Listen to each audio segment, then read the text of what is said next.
So before the video even begins, I just want to point out a few disclaimers.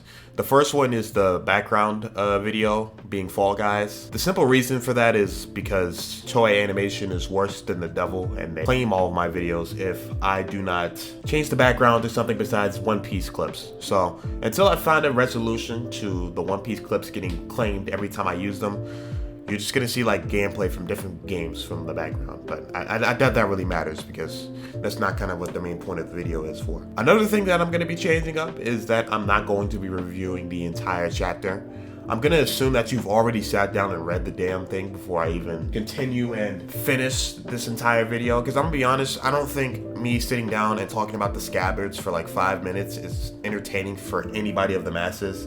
So I'm just gonna go ahead and try to really look at the things that kept me interested for the entire story of the One Piece chapter, and just keep that in mind when I do these reviews, because I think that's the most important thing out of all of this. Because me talking about Momo Kinemon for 10 minutes, it's unbearable for me to edit, and it's probably unbearable for you to watch. But first major thing that happened in this chapter was Carrot becoming the next ruler of the Mokomo Dukemon randomly without any real explanation, besides the cat and dog man they want to stay in Wano, so they need a new ruler down there, so they gave it to Carrot. I honestly do not care enough to complain about this, so I'm just going to pretend that it didn't happen, even though it did, and just move on with the story, because we're probably not going to see them that much in the future anyways, so I don't think it really matters that much. Next important thing that happens is Frankie bringing up Pluton to the Straw Hats and the crew, and obviously Luffy does not want Pluton because that's just who he is, even though they could make it right now and use it. But Shinobu is skinny with Otama, and she's going to take care of her for the future, so Green Bull has shrunk Shinobu back to her old small self. And that's pretty much what happened here. Caribou is hidden inside the Thousand Sunny, and he's going to probably run away and relay this information that Pluton is in Wano. So we'll probably see in the future somebody raiding Wano, trying to get Pluton. Someone that he works with will get that information and relay it to them. I don't know who that will be or who that is, but I guess we'll see that in the future. I think it might be Blackbeard, but it's not confirmed, but I think it's Blackbeard. Next important thing we see is Law, Kid, and Luffy all together complaining and arguing with each other on which way they should go after the end of Wano, see where they're gonna separate, and they all agree to go east, even though it's hilarious. They're all going together in east. One thing that's important about this is that this is the first time that Law is going to be split up from Luffy in the Alliance for the first time in over a decade, so we're gonna get straight Straw Hat moments.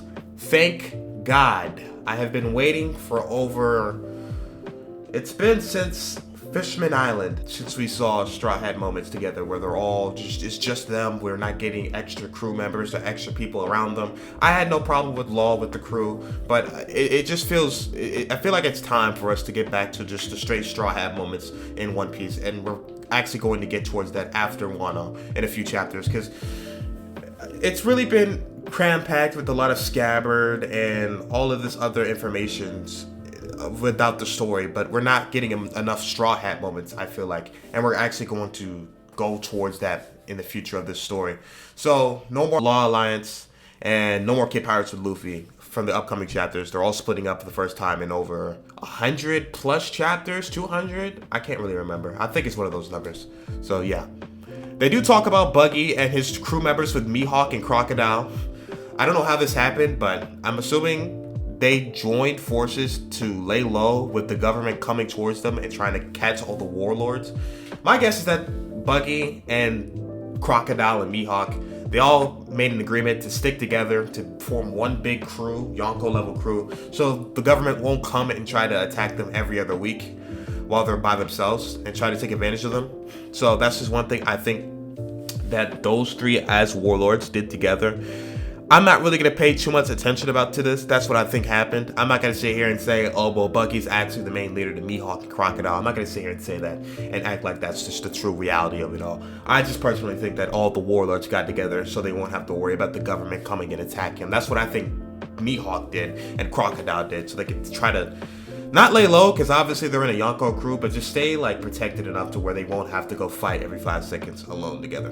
A nice touch that Oda put in this chapter was Kid talking about the Marines getting bounties off their heads from Buggy. So I guess this will cause more outrage to the public that these Marines are getting bounties on their heads. Law gives Kid and the other crew members the copy of the poneglyph, even though I'm 95% sure Kid can't read it or use it, so I'm assuming he just has it just to have it. So, I don't know. I'm not really gonna take this that seriously. And then in the final panel, we get Yamato declaring that she's gonna go ahead and join the Straw Hats like Oden did, but... Okay, so I kind of have an issue with this. It's not that I think Yamato is a bad character or she's just garbage, but like, she's just not a real person right now, I feel like. She does everything like Oden, and she's just trying to join the Straw Hats to be like Oden instead of being her own self. It's kind of just like, it feels forced. No matter what she does, or no matter what comes out of her mouth, it's just Oden-like, and it kind of irritates me. It also bothers me that she's just gonna, like, most likely, I'm like 90% sure that she's going to join the Straw Hats, but it kind of bothers me because she has, like, little to no interactions with any of the Straw Hats.